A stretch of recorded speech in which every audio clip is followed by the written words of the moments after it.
nan ka ateh kabut, tampak kabut turun. Angin pagi lalu nibak raso nan dalam. Di Solo, di tanah nan barisi sawah jo bukit, hidui sabuah adat nan jarang kini disabui, tunduk.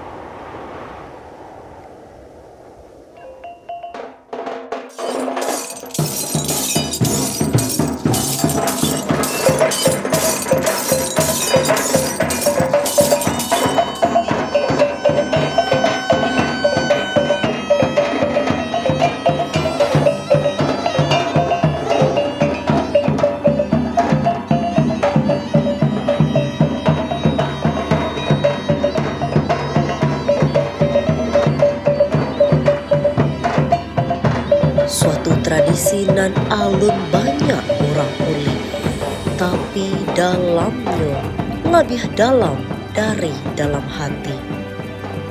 Tunduk bukan berarti kalah. Tunduk bukan karena takui. Tunduk adalah lambang hormat. Tandanya orang Minang masih punya rasu jo pareso. Anak menundukkan diri di hadapan nenek mama. Bako menunduk di muka penghulu. Orang menunduk bukan karena rendah, tapi karena tinggi nilai nan dihormati. Kini, tradisi iko bagai bayang di pagi hari. Kadang ado, kadang indak tampak. Masih adakah nan membuatnya sungguh-sungguh? Atau Allah tinggal carito di mulut orang tua? Mari kita palie mengungkai makna tunduk dari Solo nan Basawah, dari hati nan masih menyimpan adat, dari kampung nan indak lupa asal usulnya.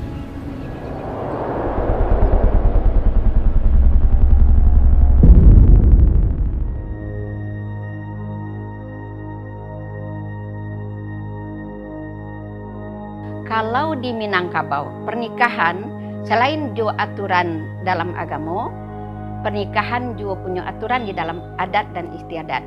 Pernikahan itu adalah mempertemukan atau menjalin antara dua keluarga, keluarga laki-laki dan keluarga padusi. Peran seorang perempuan dalam pernikahan, dalam adat pernikahan, padusi sangat tinggi peran. Yang memutuskan dalam pernikahan, iko yo bisa menikah atau tidak tu padusi sangat tinggi peranan. Ibu, puro atau kampia, pitih yang mamaci adalah padusi Minang. Dan inyo yang menentukan pai menikah ko tadi, apa pakaian, apa bawaan dalam menikah ko tadi, dan baa caranya tu padusi dia pegang peranan. Tradisi tunduk, tunduk, kalimat tunduk ya, kalau di Minang, tunduk tu merendah. Indah. Saat itu indah ada melaksanakan tradisi tunduk. Iyo lai penting, sangat penting. Sampai pertama tu adai, langkah dua awak pai silaturahmi ke keluarga awak. Kan awak nak tentu keluarga laki awak dah. Pai ke situ sambil mau tu menghargai gitu. Harus awak do tunduk. Saat pertama ke menikah, otomatis ada acara adik-adiknya, ada acara nenek mama atau bunda kandung yang awak bawa bayu. Cuma pas ketika yang tidak jadi tunduk, mungkin beliau tahu bahwa keadaan awak pertama bana terbentur biaya, yang kedua mungkin adik istiadik awak berbeda sama orang Jawa. Prosesnya panjang kalau proses tunduk, dibuat lo hari bertunduknya, bila bertunduk sudah tu kita berkumpul nenek mama, semua mande-mande. Saya nikah kebetulan sama orang Jawa dan tinggalnya di Sawalunto, makanya kalau dibawa bana acara adik awak ke situ mungkin orang Jawa atau orang Sawalunto tu indak mengerti beko baa caranya awak menyambut awak di situ. Awak datang ke situ pai baradek, kalau indak disambut dengan secara adik, pasti beko nenek mama atau bunda kandung di situ jadi malu atau sagan sama orang banyak atau takut beko disambut-sambut di orang. awak pai beradik ke rumahnya, sementara nyo ndak menyambut awak secara adik. Kalau sasamo solo, awak diratukan. Diratukan di nanti jo kasur. Awak duduk di kasur, diganti jo hidangan.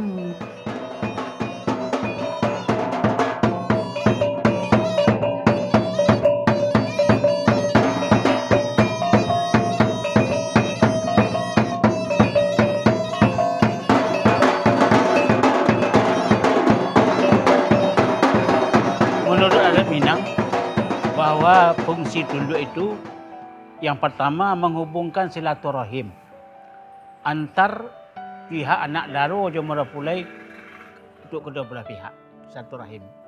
Babini istilahnya tuh bababani, itu babini. Nah, baban bagi laki-laki bertanggung jawab ke padusi untuk menafkahi lahir dan batin. Itu tadi dah terjalinlah pai tunduk tadi ke keluarga laki-laki. Supaya laki-laki ku bertanggung jawab nyojo bininya. Tunduk itu menghormati kepada pihak kaum lelaki atau marapulai gitu. Pernah laki-laki setelah dia menikah berubah dari menjadi orang sumando di rumah di kaum istrinya. Laki-laki tertua akan ditunjuk sebagai mamak dalam kaumnya, istilahnya mamak kepala waris. Prosesi adat di negeri Solo telah dibukukan oleh Dinas Pariwisata. Termasuk tunduk. Masalah tunduk itu anak negari yang punya karajo. Sebelum dilakukan tunduk adalah pekerjaan tunduk itu didahului dengan musyawarah kaum, musyawarah suku dan musyawarah negari. Prosesi tunduk adalah sebetulnya dilakukan oleh kaum ibu dan bundo kandung. Sebab pelaksanaan tunduk itu, peserta tunduk itu adalah diambilkan dari bundo kandung. Kalau proses bertunduk yaitu prosesnya panjang. Kalau proses tunduk dibuat lo hari bertunduknya, bila bertunduk sudah tu kita berkumpulan nenek mama semua mande-mande mencari orang pai tunduk. Yang kita bawa baban tadi itu yang pertama samba talu, samba randang, kalio daging. Lepas tu bubur, galamai, nasi. Nasinya 2, galamainya 2, buburnya 2, sambalnya sacik semacam. Jadi 9 baban sadonya. Orang tua membawa sirih. Pas awak tiba, adolah orang Jawa pakai baju hitam. Awak dah pai tunduk tak boleh nanti sembarangan, tak boleh pakai celana, pakai baju hadek, baju hitam. Tu kulutkan sarung. Deko namanya janang. Di Jawa awak datunya pakai sarung lo. Nyo yang medangkan tak boleh sembarangan sudah. Kalau sesama Solo, pihak padusi menyarahan anak-anak kemelakannya basoiko bini sianu misalnya tuh disarahan atau dijago dianggap seperti anak sendiri. Pakaian awak adalah bungo sanggua. Bungo sanggua untuk pai tunduk itu terdiri dari di atas kapalo itu adalah batang karambia sapara namanya, ada batang pisang sapara. Apa maksudnya? Padusi minang kayu jan cameh menikah. Karena pusako talatak di padusi. Kemudian topi. Topi itu adalah penutup aurat. Nah, balik tadi ada basani syarat basani kita belah. Topi kok tadi ada di samping kiri kanan itu kan runciang. Runciang tidak melukai. Topi dan bungo sanggua tadi di atas itu kan menunduk kamu ko runciang, tidak melukai. Kemudian data dan di bawah ada jumbai-jumbainya. Itu adalah padusi Minang. Inyo selalu berpikir aja bana, bakato lurus, bakato bana. Baju tadi banyak tabur, kayu, ceria. Padusi Minang nyoyo rancak-rancak melambangkan di pakaiannya. Dan lambang kekayaannya di samping bunga sanggua ada di baju batabua. Baju batabua adalah di dalam hidup banyak persoalan dan banyak masalah. Padusi Minang siap dan tidak capek panik. Kemudian di baju tadi ada siba. 3. Siba yang pertama jahitannya adalah Nina mama saratu bundokan duang, alim ulama cadiak pandai. Kemudian Siba dibentuk dengan tanti. Tanti itu adalah mancalian bentuk Siba. Yang di samping nyo beko tanti itu dipacian beko disalekan kamari, runciang di atas, kemudian ke bawah kambang. Biar nampak Sibanyo lapang dan longgar. Dan baju kurang bule lia untuk bunda pakai dan balah di tengah. Raso jo pareso masukan ke dalam hati. Jadi pada si Minangko nyo ndak capek tersinggung doh. Nyo ndak capek emosi doh. Nyo pikiran dulu, nyo rasoan dulu. Tuh, apole dalam berumah tangga. Kemudian ado salendang. Ko selendang di bawahnya kan ado runciang bantu saya aji. Itu tadi tetap runciang kalau padusi berbicara mengecek nyo tajam tapi orang tak tersinggung. Itu di saya aji. Jumbai itu adalah sedonyo kalau lah bawa punya lah berumah tangga, keluarga laki-laki adalah keluarga awak. Jadi sadonyo itu melambangkan awak ndak surang le doh. Kemudian ada lambang celai yang dihiasan di dado, jalo. Apa jalo bundo? Jalo adalah apabila padusi Minang lah sudah menikah, inyo lah takabe ndak bisa bebas le doh.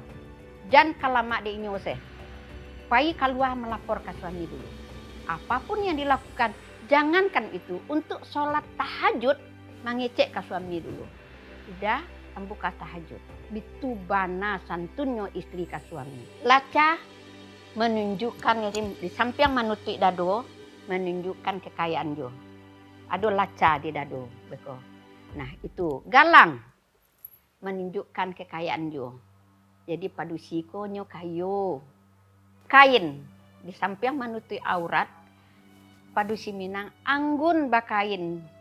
Bedakanlah kalau pakai celana panjang wak padusi, kalau bakain nampak anggun padusi. Kalau padusi Minang tuh nyo anggun. Tuh pokoknya kain songket. Warna bako warna hitam dulu. Kalau dipakai awak warna hitam tahan tapo. Jadi wak tahan padusi Minangko apapun gejolak gelombang wak harus bertahan. Itu pokoknya baju di Nagari Solo adalah pakaian sangguan itu bajunya hitam. Laki-laki juga bentuk itu kan. Banyak juga baju Batabua laki-laki pakai kain celana putih dan pakai kupiah. Itu Batabua tadi tetap sado masalah kalau lah berumah tangga banyak beko. Karena perpaduan antara laki-laki padusi, perpaduan antara dua keluarga. Didikan yang padusi berbeda maknya mendidik. Laki-laki berbeda. Batamu dalam pernikahan disitulah kecocokan akan terjadi. Laki-laki memaklumi apa yang dilakukan dek padusi, padusi memaklumi. Kalaulah menikah siap memikirkan segala sesuatunya. Jadi di dalam pakaian tadilah dicerminkan. Bagi nanwak bawa paitundua kan baju merah-merah, kemudian tengkulak penutup aurat, bule rapi ndak nampak rambut, dan warna pink tengkulak bagi nanwak bawa paitundua ini agak muda, itu warnanya agak pink. Kalau nan agak oranye agak pakainya itu nan agak mulai bau muah. Dan warna tadi seri, warna bakok merah bundo. Merahnya ndak merah nyalo doh, merah manggih. Nyo cerah tapi agak ndak bacahayu banado gitu. Tapi cerah. Nah, itu juga melambangkan keceriaan dek bendokan dia.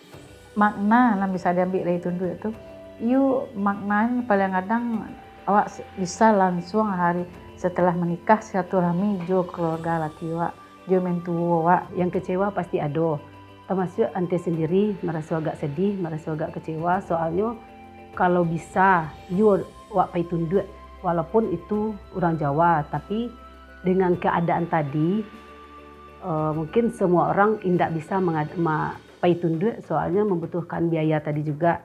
Dan belum lagi nanti lokasinya, belum lagi kalau pai tunduk, awak indak berdua sama je suami doh.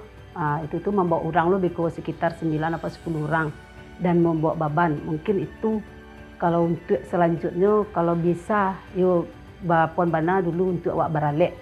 Bahasa Giron bana dulu pitih-pitihnya itu yang utamanya gitu. Jadi bisa awak melakukan acara tunduk dimanapun tempatnya atau lokasinya awak harus siap gitu. Sanksinya ndak ada. Kalau ndak do melaksanakan tunduk mungkin karena faktor ekonomi dan lain-lainnya. Memang sanksi adatnya ndak ada. Sanksi sosialnya itu paling ndak dibawa satu dalam misalnya do baralek dalam nagari. Cuman itu. Itu prosesi tunduk itu kan diawali dengan acara-acara sebelumnya. Jadi acara tunduk kalau tidak dilakukan oleh masyarakat adat, itu tidak ada sanksinya kalau ekonominya tidak memungkinkan. Karena alek-alek tunduk itu harus melalui punya ekonomi yang kuat. Tapi kalau tidak kuat ekonominya, kalau tidak melakukannya tunduk, kita tidak memberikan sanksi. Cuma kita mengharapkan supaya anak nagari ikut serta melestarikan nilai-nilai adat dan budaya. Pesan saya kepada masyarakat adat, apalagi kepada generasi muda, tunduk adalah merupakan hal yang patut kita lestarikan dalam kehidupan kita. Jadi kita bersama-sama di kota ini melestarikan nilai-nilai adat, menurut adat dan seleka nagari, supaya adat ini jangan hilang dek masa. Sebab bagaimanapun musim akan berubah, masa akan bertukar. Anak negeri yang sebagai generasi penerus mungkin tak lagi mau melakukan acara tunduk. Tapi saya mengimbau, mari kita lestarikan nilai-nilai adat kita di negeri Solo ini. Terutama masalah tunduk. Itu adalah berujung dengan silaturahim antara pihak keluarga perempuan dengan pihak keluarga laki-laki. Bak ibarat katu adat, apa katu adatnya? Kok bunyi dapat diranga, kok rupa dapat dipandang. Terima kasih.